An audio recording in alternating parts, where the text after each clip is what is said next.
देखो कल हम चल रहे थे प्रतिरोध, है ना? प्रतिरोध का सूत्र आया था R बराबर Q अपॉन I, ठीक है। उसके बाद में R इज इक्वल टू ये बताया था mn n की स्क्वायर को इनटू a। फिर ये बता भी दिया था कि प्रतिरोध किन किन कारकों पर निर्भर करता है।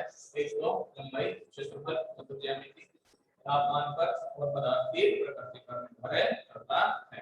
अभी की बात समझ में, ये तो बात हो गई प्रतिरोध की। प्रतिरोध के बाद में जो अपन टर्म चलेंगे वो है प्रतिरोधकता। प्रतिरोधकता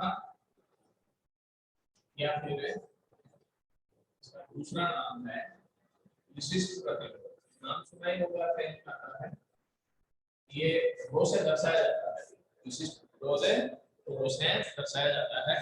सबसे पहले अपन चलते हैं, किसी भी चालक का प्रतिरोध लंबाई के समानुपाती होता है और अनुप्रस्थ काट के क्षेत्रफल के व्युत्क्रमानुपाती होता है। ये रहा, यहाँ से देख लो, प्रतिरोध लंबाई के समानुपाती हो गया और अनुप्रस्थ काट के क्षेत्रफल के क्या होता है, व्युत्क्रमानुपाती होता है।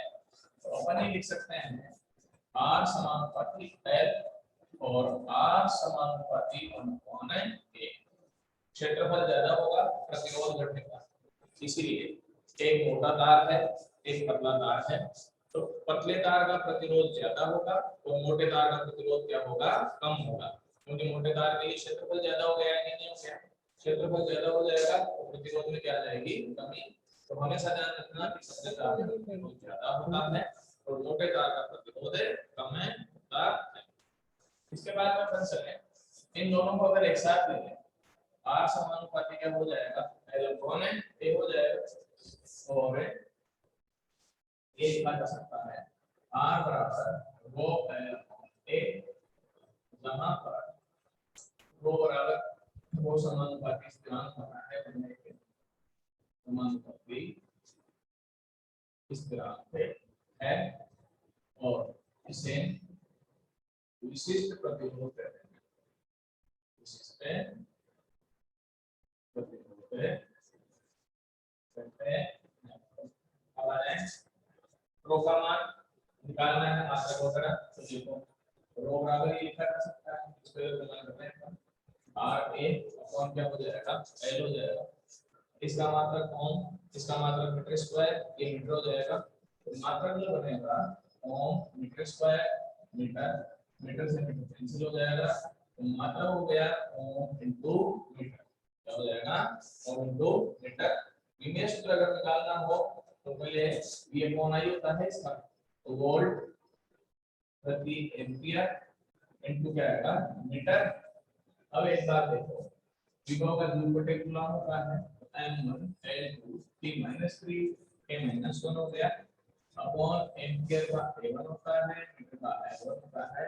सूत्र बन गया m1 l2 t-3 k-2। ये इसका डायमेंशन फॉर्मूला या विमेय सूत्र हो गया। नेक्स्ट अपन करते हैं, यहां से R is equal to rho L upon आया और रो बराबर R A अपॉन L आया।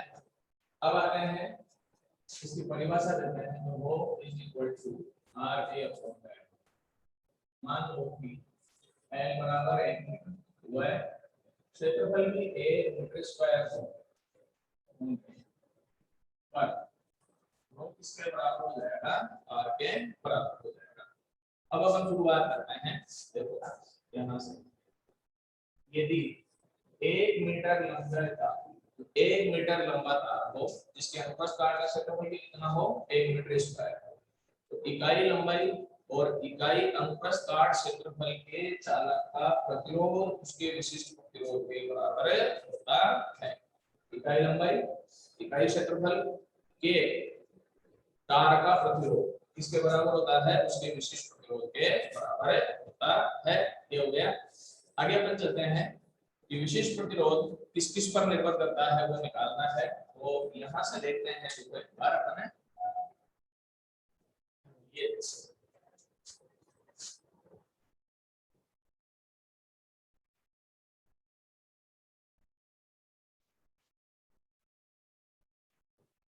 r इज इक्वल टू आया अपने पास है रो एल अपॉन ए, ये समीकरण number A, r is equal to आया रो एल अपॉन ए, ये समीकरण नंबर 2, ए है 2 की तुलना करने पर एक और दो को अगर कंपेयर करते हो तो देखो एक बार इसमें भी एल अपॉन ए है, उसमें भी एल अपॉन ए है, ये रो है तो रो की जगह ये सारे आ जाएगा कि नहीं आया, तो रो किसके बराबर हो जाएगा n upon n e square into rho का वैल्यू हो गया n e स्क्वायर, तो ये प्रतिरोध का विशिष्ट प्रतिरोध का लगता है।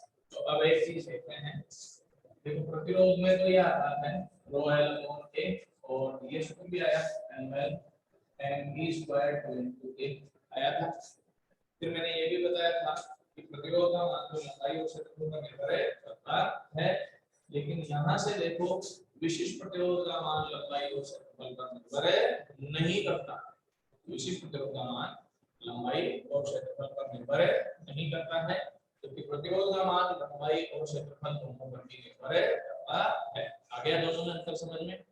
इसीलिए कई बार ये आता है कि किसी तार को खींचा गया है, खींचकर लंबाई को दुगनी कर दी गई है, ठीक है ना, तो प्रतिरोध और विशिष्ट प्रतिरोध इनमें क्या परिवर्तन होगा, तो प्रतिरोध तो परिवर्तित हो जाएगा क्योंकि लंबाई और क्षेत्रफल बदल गए कि नहीं बदल गए, लेकिन विशिष्ट प्रतिरोध में कोई परिवर्तन नहीं होगा क्योंकि विशिष्ट प्रतिरोध का मान केवल किस पर निर्भर करता है, पदार्थ की प्रकृति और ताप पर ही निर्भर करता है, लंबाई और क्षेत्रफल पर बिल्कुल भी निर्भर नहीं करता है। अभी बात समझ में। इसीलिए अगर किसी तार को खींचा जाए या तार को संपीड़ित किया जाए तो प्रतिरोध में परिवर्तन होगा, परंतु विशिष्ट प्रतिरोध या प्रतिरोधकता में कोई परिवर्तन नहीं होता है, ठीक है। विशिष्ट प्रतिरोध का मान जितना ज्यादा होगा, ये मान लो कि उस पदार्थ में धारा का प्रभाव उतना ही कम होता चला जाएगा। विशिष्ट प्रतिरोध का मतलब पदार्थ की प्रकृति को शो करता है और ये दर्शाता है कि वो रुकावट कितनी डालेगा इलेक्ट्रॉनों के मान। इसका मान जितना ज्यादा होगा रुकावट उतनी ही ज्यादा होगी। इसीलिए कुचालकों के लिए विशिष्ट प्रतिरोध सर्वाधिक होता है, चालकों के लिए विशिष्ट प्रतिरोध का मान सबसे कम होता है, क्योंकि चालक वे पदार्थ है जिनमें आसानी से धारा का प्रवाह हो जाता है।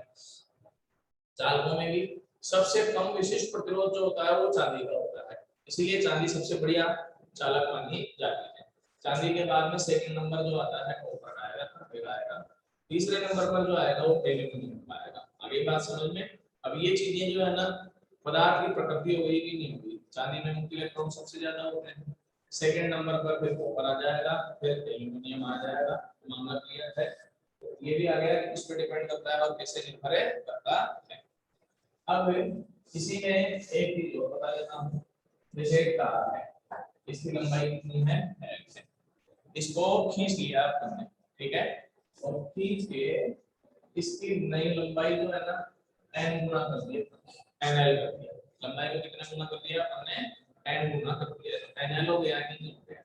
अब देखना एक बार, इसका क्षेत्रफल क्षेत्रफल एडेस होगा कि नहीं होगा, क्यों, तार को खींचोगे तो तार पतला हो गया कि नहीं हो गया, तो क्षेत्रफल बदल गया कि नहीं बदल गया, लेकिन आयतन में कोई परिवर्तन नहीं होगा। एक कोई भी चीज है जैसे मार्कर है, अब इसको पतला कर दें तो ये पतला तो हो जाएगा पर लंबा भी तो होगा कि नहीं होगा, तो आयतन तो उतना का उतना ही बना रहेगा कि नहीं बना रहेगा। आगे बात समझ में। अब अपन चले, इसका आयतन और इसका आयतन बराबर होना चाहिए आयतन संरक्षण से, तो क्या लिखोगे सूत्र बताओ, a' बराबर क्या हो जाएगा, a into l हो जाएगा। अगर a' का मान निकालना है तो क्या हो जाएगा, al अपॉन l' और al अपॉन l' का मान कितना है, यहाँ से n into l हो गया, क्षेत्रफल कितना हो जाएगा, a अपॉन n हो जाएगा। अब आगे याद रखने का तरीका बता देता हूं, लंबाई अगर n गुना हो गई तो क्षेत्रफल क्या हो जाएगा, 1 अपॉन n गुना हो जाएगा। जैसे लंबाई को दुगना कर दिया तो क्षेत्रफल अपने आप ही आधा हो जाएगा, आगे नहीं हो जाएगा। लंबाई डबल हो जाएगी तो क्षेत्रफल हाफ हो जाएगा। लंबाई अगर 4 गुना कर दी तो क्षेत्रफल 1/4 गुना हो जाएगा। ऐसे ही उल्टा भी चल सकते हैं अपन। मान लो कि कोई कहे कि क्षेत्रफल दुगना कर दिया तो लंबाई अपने आप ही आधी हो जाएगी, क्षेत्रफल अगर 10 गुना कर दिया तो लंबाई में 10 का भाग कर देना, आगे उल्टा चलता है दोनों। ठीक है। अब अपन चलें, पहले प्रतिरोध जो है इसका रो एल अपॉन के मान लें, बाद में प्रतिरोध कितना हो जाएगा आर डैश बराबर रो एल डैश अपॉन क्या हो जाएगा ए डैश। ठीक है, मान रखें अगर अपन इसका rho N L upon A by N, ये ऊपर जाएगा, ऊपर जाके गुना हो जाएगा N square rho L upon A, N square into R हो गया, नहीं हो गया आर डैश बराबर एन स्क्वायर इनटू आर। ये सीधा सूत्र हो गया कि यदि किसी तार को खींचकर उसकी लंबाई को कितने गुना करते हैं अपन एन गुना, तो प्रतिरोध कितने गुना हो जाएगा एन स्क्वायर गुना हो जाएगा। तार को खींचकर लंबाई को एन गुना करें तो प्रतिरोध कितने गुना हो जाएगा एन स्क्वायर गुना हो जाएगा। जैसे लंबाई अगर दुगनी करी तो प्रतिरोध कितने गुना हो जाएगा, यहाँ से 2 का स्क्वायर होगा 4 हो जाएगा, आगे नहीं हो जाएगा, तो प्रतिरोध 4 गुना होता है। बस आ गया समझ में। अगर मान लो कि लंबाई अपन ने 3 गुना कर दी तो यहाँ 3 का स्क्वायर आ जाएगा, तो 9 गुना प्रतिरोध प्राप्त होगा, आगे नहीं होगा। इस सूत्र से अपने पास इसका मान निकाला जा सकता है। ठीक है, अब नेक्स्ट मैं चलता हूँ ओम के नियम का सदिश रूप या सूक्ष्म रूप भी कहते हैं।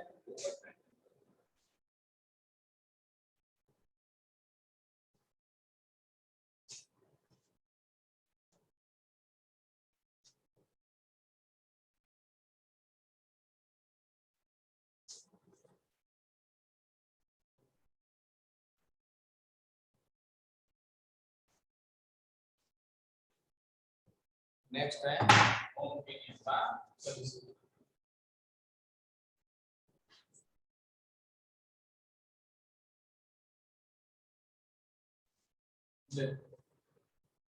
यहाँ से अपन शुरुआत करते हैं।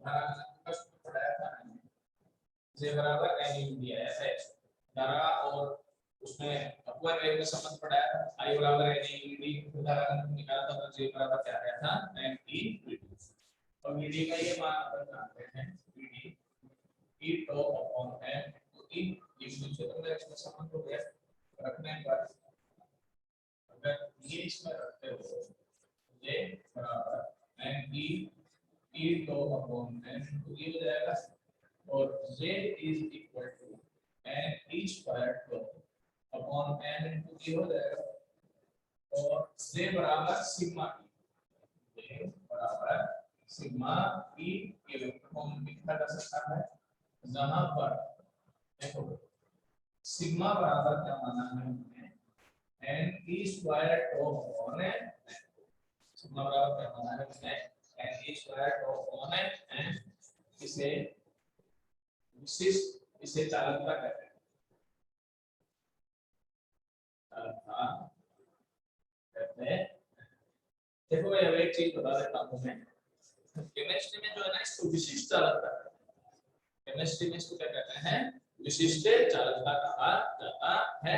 अपने यहाँ केवल चालकता भी कह दिया जाता है, ठीक है, वहां पर चालकता शब्द जो आएगा ना वो प्रतिरोध का उल्टा आता है। केमिस्ट्री में चालकता शब्द जो है प्रतिरोध का उल्टा लेंगे, इसको विशिष्ट चालकता कहा जाता है। अपने यहाँ केवल चालकता भी लिख दिया जाता है। अब अपन चलते हैं, थोड़ी देर पहले ये पढ़ाया था rho is equal to N upon N T square तो आया था, क्या था एन टी स्क्वायर। तो यहाँ से अगर देखोगे एक दूसरे के उल्टे हो रहे हैं कि नहीं हो रहे हैं, देख लो ये और ये रेसिप्रोकल हो गए, तो सिग्मा बराबर अपन क्या लिख सकते हैं 1 अपॉन रो, तो मात्रा क्या आ जाएगा 1 अपॉन ओम इनटू मीटर, ये मात्रा आ गया ओम इनवर्स और मीटर इनवर्स, या ओम इनवर्स प्रति मीटर, ओम इनवर्स प्रति मीटर।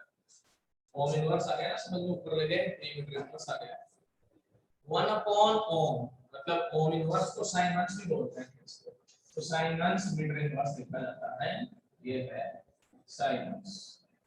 चालकता का मात्रक है विशिष्ट चालकत्व का मात्रक है साइन अंश प्रति मीटर या साइन अंश मीटर इनवर्स हो जाएगा। यहां से दे तो चालकता की क्या परिभाषा हो जाएगी, विशिष्ट प्रतिरोध का व्युत्क्रम जो होता है वो चालकता के बराबर होता है, मतलब विशिष्ट प्रतिरोध का उल्टा मान इसके बराबर होता है चालकता के बराबर। विशिष्ट प्रतिरोध कम होगा, चालकता ज्यादा होगी, विशिष्ट प्रतिरोध ज्यादा होगा, चालकता कम होगी। जैसे चालकों में विशिष्ट प्रतिरोध कम होता है तो चालकता बहुत ज्यादा रहेगी, चालकों के लिए क्या होता है, विशिष्ट प्रतिरोध बहुत ज्यादा होता है तो चालकता बहुत ही कम होगी या फिर नगण्य होती है, जीरो पे कहा जा सकता है। ये आ गया समझ में। इसको अपन अगर इधर मल्टीप्लाई करते हैं तो सिग्मा इनटू रो बराबर 1 हो जाएगा। एक क्वेश्चन ये भी आता है कि चालकता और विशिष्ट प्रतिरोध का गुणनफल किसके बराबर होता है, 1 पर के बराबर होता है। इसको ये भी पूछा जाता है ये विशिष्ट प्रतिरोध और चालकता का मान किस पर निर्भर करता है, तो अपने को लिखना है किसी पर भी निर्भर नहीं करता। कैसे, इनका मान 1 के बराबर आ रहा है कि नहीं आ रहा है, ये तो संख्या आ गई कि नहीं आ गई, तो इन दोनों का गुणनफल किसी पर भी निर्भर नहीं करता है। क्लियर है मामला, ये हो गया यहाँ तक। ये होंगे नहीं का सदिश रूप हो गया, j बराबर सिग्मा p हो गया। अब अपन चलते हैं, ये जो 1/r1 इसको अपने यहाँ चालकत्व कहा जाता है। क्या कहते हैं इसको, चालकत्व कहते हैं। अपने यहाँ 1/r का काम कम है, 1/ρ का काम ज्यादा है, 1/ρ का वो चालकता कहलाएगी, 1/ जो r होगा उसको चालकत्व कहा जाता है। ये इसका सदिश रूप है। नेक्स्ट अपन चलते हैं,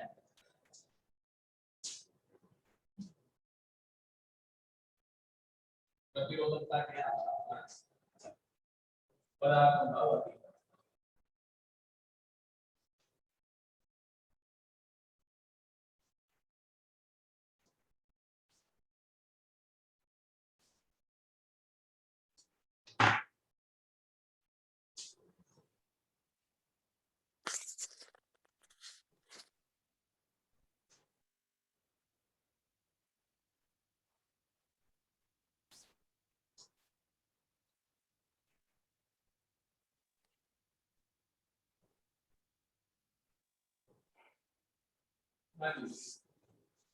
पहला पदार्थ है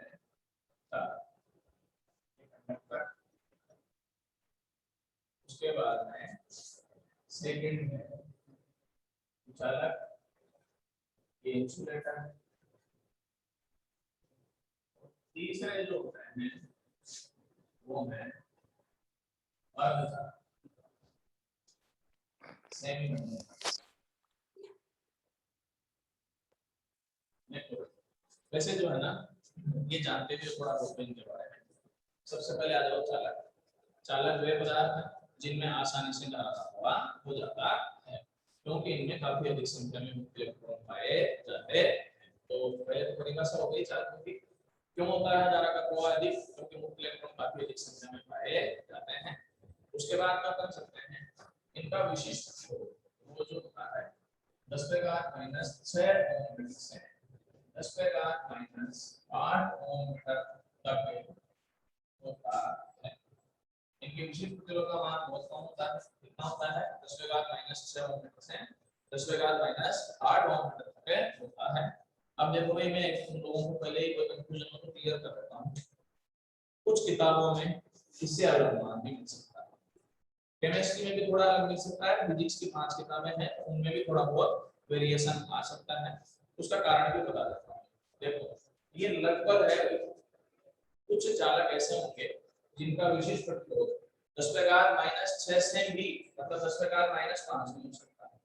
कुछ ऐसे होंगे जो 10⁻⁻2 तक जाएंगे। तो फिर सवाल उठता है कि कहां से कहां तक लिखें।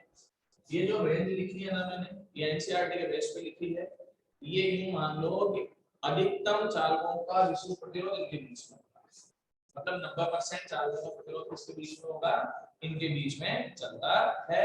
बाकी थोड़े बहुत इधर उधर हो सकते हैं, उसमें कोई गलत नहीं है, कोई बुक गलत नहीं है, केमिस्ट्री भी गलत नहीं है, अपने यहाँ लगभग रेंज चलती है, तो ये लगभग रेंज काम मिली जाती है। तो कंफ्यूजन मान लो कहीं किसी किताब में देखो या कोई केमिस्ट्री में कुछ अलग पढ़ाए तो कंफ्यूज नहीं होना है, जो जैसा कहा है वो सब सही।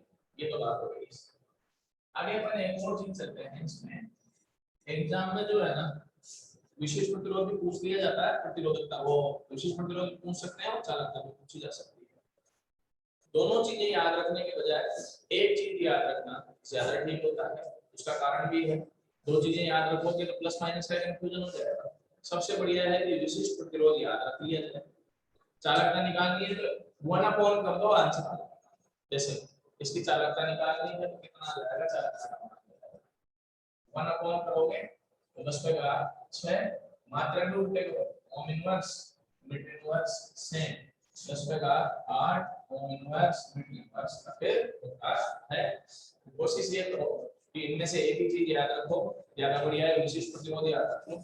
जब भी अगर मान लो कि विशिष्ट प्रतिरोध आता है कोई दिक्कत नहीं है, चालकता निकालनी है तो इनवर्स कर देना है, दोनों याद रखने में कंफ्यूजन हो सकता है, विशिष्ट प्रतिरोध याद रखिए, ठीक है।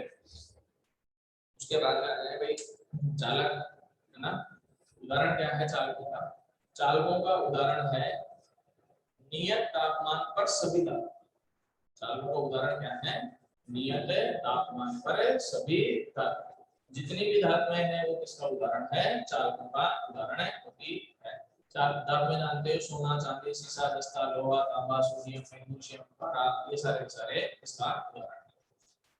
उसके बाद में आ जाए कुचालक। कुचालक वे पदार्थ हैं जिनमें धारा का प्रवाह नहीं होता, ठीक है, क्योंकि इनमें कोई भी मुक्त इलेक्ट्रॉन नहीं पाए जाते हैं। उसके बाद में आ जाओ इनका विशिष्ट प्रतिरोध बहुत ज्यादा होता है।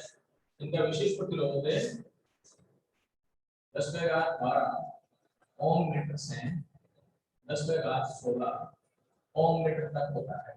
10⁻12 ओम मीटर से 10⁻16 ओम मीटर। देखो एक बार इसमें तो 10⁻- माइनस में है, इसमें बहुत ज्यादा हो गया कि नहीं हो गया, तो विशिष्ट प्रतिरोध बहुत ज्यादा होता है, चालकता बहुत कम। ऐसे -12 करोगे तो नगण्य हो गई कि नहीं हो गई चालकता, फिर की चालकता नगण्य होती है, विशिष्ट प्रतिरोध बहुत ज्यादा होता है। फिर मैं क्लियर कर देता हूँ, ये रेंज भी थोड़ी बहुत अलग मिल सकती है।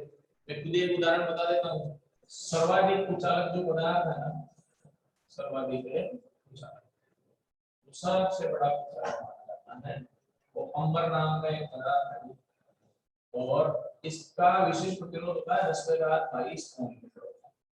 तो अब ये 16 है 10⁻22 तक चला गया, पर फिर मैं बता देता हूँ 90% के लिए तो ये लागू हो ही गया ना, तो वो तो दो चार आवाज है जो आगे भी चली जाते हैं पीछे भी जा सकते हैं। आगे कुचालकों का मतलब समझ में। उसके बाद में आ जाओ कुचालकों के उदाहरण। अब जिनमें करंट नहीं आता है वो कुचालक बन जाते हैं, जैसे लकड़ी, सूखी लकड़ी। उसके बाद में रबड़, प्लास्टिक हो गया, कांच हो गया, अभ्रक, एस्बेस्टोस, एबोनाइट, अंबर, ये सब के सब कुचालकों के उदाहरण होते हैं। पानी जो होता है जिसको शुद्ध जल H2O जो होता है वो भी कुचालक है, शुद्ध जल जो है वो कुचालक है। अब सवाल होता है कि अपन सोचते हैं पानी में तो करंट आता है, पानी में जो करंट आता है ना वो तो लवणों के कारण आता है। अगर शुद्ध पानी जिसका सूत्र H2O है तो उसमें करंट नहीं आएगा, वो उसका रीजन भी है, धारा का प्रवाह करोगे तो H2O को तोड़ना संभव नहीं है आसानी से। करंट कब आएगा, जब वो टूटेगा, H2O टूट नहीं सकता है। जैसे पर H2O में मान लो कि पानी में अपने नमक डाल दिया तो NaCl डाल दिया, अब धारा का प्रवाह होता है NaCl टूटेगा कि नहीं टूटेगा, एक Na पॉजिटिव हो जाएगा, एक क्या हो जाएगा Cl नेगेटिव हो जाएगा। तो नमक के पानी में तो करंट आएगा कि नहीं आएगा, लेकिन शुद्ध पानी में करंट नहीं आता है। तो शुद्ध जल जो होता है वो चालक होता है, लेकिन साधारण पानी वो चालक इसलिए हो जाता है क्योंकि वो लवण होते हैं और लवणों के कारण उसमें धारा का प्रवाह हो जाता है, ठीक है। इसके बाद में आ जाते हैं अर्धचालक। उदाहरण बताइए इसके। अर्धचालकों के बारे में आगे एक चैप्टर आएगा, उसमें पूरा अर्धचालक पढ़ेंगे, लास्ट में चैप्टर है वो। अर्धचालक वे पदार्थ हैं जिनका विशिष्ट प्रतिरोध चालकों से ज्यादा और कुचालकों से कम होता है, तो इन दोनों के बीच में होता है इसमें। तो अर्धचालक वे पदार्थ हैं जिनका विशिष्ट प्रतिरोध चालकों से अधिक होता है, कुचालकों से क्या होता है, चालकों से अधिक और कुचालकों से कम होता है। और विशिष्ट प्रतिरोध का मान लगभग 10⁻⁻4 ओम मीटर से 10⁻5 ओम मीटर तक है। ये भी थोड़ा बहुत वेरी कर जाता है, 10⁻5 भी चल जाता है इसमें, तो ये आसपास में चल सकता है, इतना विशिष्ट प्रतिरोध होता है।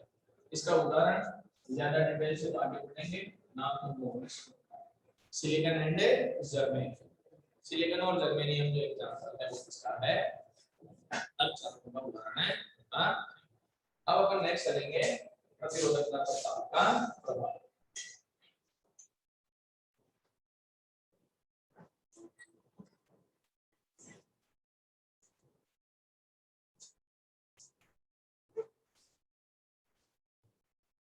हाँ भाई, सेमीकंडक्टर में भी मुख्य इलेक्ट्रॉन होते हैं, होल भी होते हैं। सेमीकंडक्टर का जो है वो लास्ट चैप्टर है, तो वहां क्लियर करा इलेक्ट्रॉन पाए जाते हैं।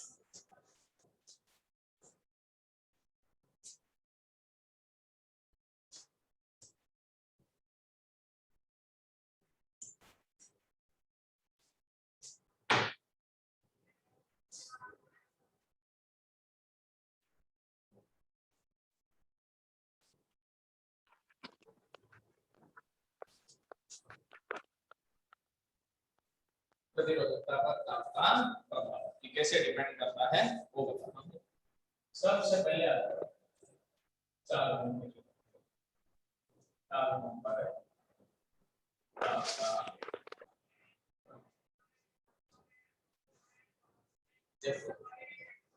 शुरुआत अपन करते हैं।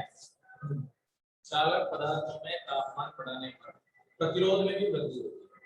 चालक पदार्थों में तापमान बढ़ाने पर प्रतिरोध में भी वृद्धि होती है। ठीक है, प्रतिरोध में वृद्धि क्यों होती है तो समझा जाता है। जैसे ही चालकों में तापमान बढ़ाया जाता है तो मुक्त इलेक्ट्रॉनों की गतिज ऊर्जा में वृद्धि होगी, तो उनके वेग में भी वृद्धि होगी। वेग में वृद्धि होगी तो टक्करें जल्दी जल्दी होंगी, और टक्करें जल्दी जल्दी होंगी तो विश्रांति काल में क्या रहेगी, कमी। और विश्रांति काल में कमी आने के कारण चालकों के प्रतिरोध में वृद्धि हो जाती है। और कैसे वृद्धि होती है, R इज इक्वल टू ये बढ़ाया है n स्क्वायर x। अब अगर स्पीड बढ़ेगी तो टक्करें जल्दी जल्दी होंगी, टक्करें जल्दी जल्दी होगी, विश्रांति काल घटेगा, विश्रांति काल घटेगा, प्रतिरोध में क्या होगी, वृद्धि हो जाती है। तो तापमान बढ़ाने पर चालकों के प्रतिरोध में वृद्धि होने लगती है। आगे समझ में। अब एक प्रयोग के परिणाम है, भाई एक्सपेरिमेंटल रिजल्ट है, और प्रायोगिक परिणाम क्या है वो मैं बता देता हूँ। ये है प्रायोगिक परिणाम। अगर T1 डिग्री सेंटीग्रेड तापमान है, सेंटीग्रेड में ले रहा हूँ, मान लो कि किसी चालक का प्रतिरोध कितना है, इस पर R, और T2 डिग्री सेंटीग्रेड पर प्रतिरोध जो है वो कितना ले लिया मैंने, R2 ले लिया। तो इनमें जो रिजल्ट आता है इसमें वो यूं दिया जाता है R2 minus R1 समानुपाती R1 and R2 minus R1 समानुपाती डेल्टा T, जहां पर डेल्टा T जो है ना वो T2 minus T1 है, तापांतर है, टेंपरेचर डिफरेंस है। तो T1 डिग्री सेंटीग्रेड प्रतिरोध कितना हो, R1 हो, T2 डिग्री सेंटीग्रेड प्रतिरोध कितना हो, R2 हो। इन दोनों का डिफरेंस R2 R1 समानुपाती R1 हो जाएगा। एक R2 R1 समानुपाती क्या हो जाएगा, डेल्टा T हो जाएगा। इन दोनों को अगर एक साथ लेता हूं तो क्या आएगा, R2 R1 समानुपाती R1 डेल्टा T हो गया कि नहीं हो जाएगा। और ये लिखा जा सकता है R2 R1 is equal to alpha R1 delta T। Alpha एक नियतांक है भाई, जहां पर अल्फा नियतांक है, इसे प्रतिरोधकता तापमान कहते हैं,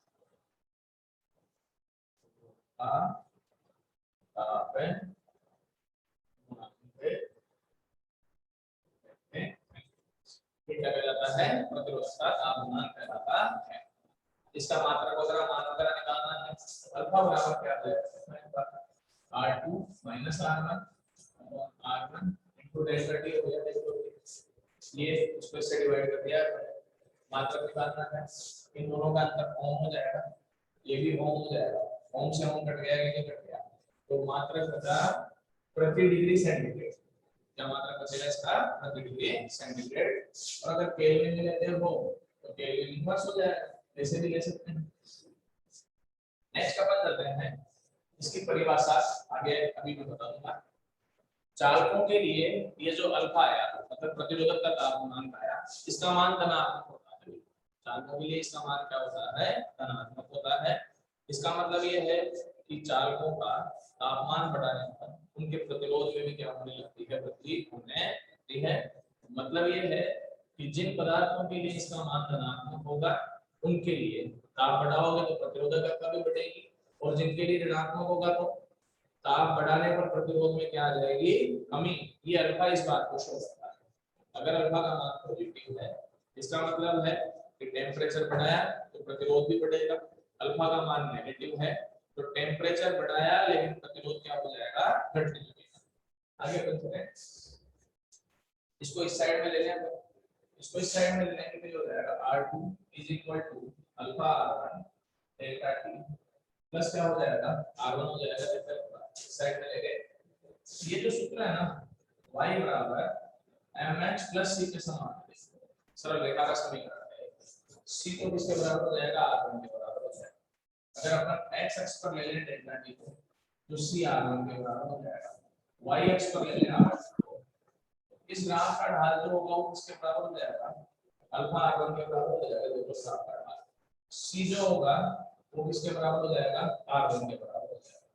इसीलिए अगर अपन ग्राफ बनाते हैं तो देखो बताते हो इस सरल रेखा का ग्राफ कैसे बनेगा, जीरो इधर तो ले रहा हूं मैं डेल्टा टी, इधर मैं ले रहा हूं R2।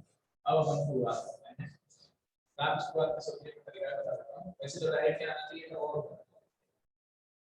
Delta T equal to 0 लेके पहले, जैसे डेल्टा टी इक्वल टू 0 रखोगे ये पर 0 हो जाएगा, R2 किसके बराबर आ जाएगा, R1 के बराबर आ जाएगा। मान लो कि R1 का मान कुछ भी है 10 ओम 20 ओम है तो पॉइंट पर लगेगा कि, क्योंकि 0 0 पर R1 आ रहा है नहीं आ रहा है। उसके बाद में फिर ये सरल रेखा चलता जाता है, ये ग्राफ नहीं चलता चला जाएगा, तो ये अपने पास यहाँ से इसका ग्राफ अपने को प्राप्त हो जाता है। आगे बात समझ में, यहाँ से ये कोण जो बनेगा वो किसके बराबर हो जाएगा, थीटा के बराबर हो जाएगा। नेक्स्ट अपन एक और चीज चलते हैं, इसमें इन दोनों में से R1 पे कौन आ रहा है कि नहीं आ रहा है, R1 कॉमन आ रहा है तो अपन लिख सकते हैं R2 is equal to R1 1 plus alpha delta T हो जाएगा इसका फॉर्मूला। अब थोड़ी देर पहले बताया था R बराबर to L upon A sin, अगर ये रखोगे तो क्या आएगा, यहाँ से रो2 L upon A is equal to रो1 L upon A 1 plus alpha delta T हो जाएगा, L अपॉन A से L अपॉन A कैंसिल हो जाएगा, तो रो2 इज इक्वल टू क्या आ गया, देखो रो2 इज इक्वल टू रो1 1 प्लस अल्फा डेल्टा टी। तो ये सूत्र वैसा ही आ गया कि नहीं आ गया, तो इसके समान ही बैठ गया कि नहीं बैठ गया, तो ग्राफ भी सेम ही आएगा कि नहीं आएगा इसका। तो ये ग्राफ अगर अपन इसका ड्रॉ करते हैं तो ये ग्राफ भी इसका ऐसा ही आना चाहिए, ये रो2 हो जाएगा, ये यहाँ से स्टार्ट कर देगा, ये जो जगह हो जाएगी इसके बराबर हो जाएगी रो1 के बराबर। अब एक और चीज, अल्फा बराबर R2 minus R1 upon R1 delta T है। R की जगह रो भी लिख सकते हैं, लिख सकते हैं क्योंकि एक तो चीज आ रही है कि नहीं आ रही है, तो फिर अल्फा का सूत्र क्या बनेगा, यहां से लिख पाएगा रो2 माइनस रो1 अपॉन रो1 डेल्टा टी, इसको डेल्टा रो लिख सकते हैं, क्या लिख सकते हैं इसको, डेल्टा रो। तो ये आ गया alpha is equal to delta rho upon रो1 अपॉन डेल्टा टी लिखा जा सकता है, देखो एक ही बात है, ये डेल्टा रो हो गया अपॉन रो हो गया डेल्टा टी। ये जो टर्म है ना इसको बोलते हैं प्रतिरोधकता भिन्न गुणांक, क्या कहा जाता है इसको, प्रतिरोधकता भिन्न गुणांक। तो अल्फा की परिभाषा यहां से दी जाती है, प्रतिरोधकता भिन्न गुणांक और तापांतर का अनुपात, प्रतिरोधकता भिन्न गुणांक है और तापांतर का अनुपात प्रतिरोध ताप गुणांक के बराबर होता है। प्रतिरोध ताप गुणांक का मान अलग-अलग पदार्थों के लिए अलग-अलग होता है, इसका मान पदार्थ की प्रकृति पर डिपेंड करता है। चालकों के लिए ये धनात्मक होता है, कुचालकों और अर्धचालकों के लिए इसका मान ऋणात्मक होता है। चालकों के लिए अल्फा का मान धनात्मक होगा, अर्धचालकों और कुचालकों में इसका मान क्या होगा, ऋणात्मक होगा।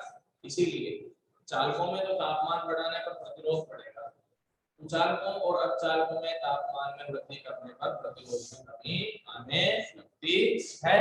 ठीक है भाई, थैंक यू।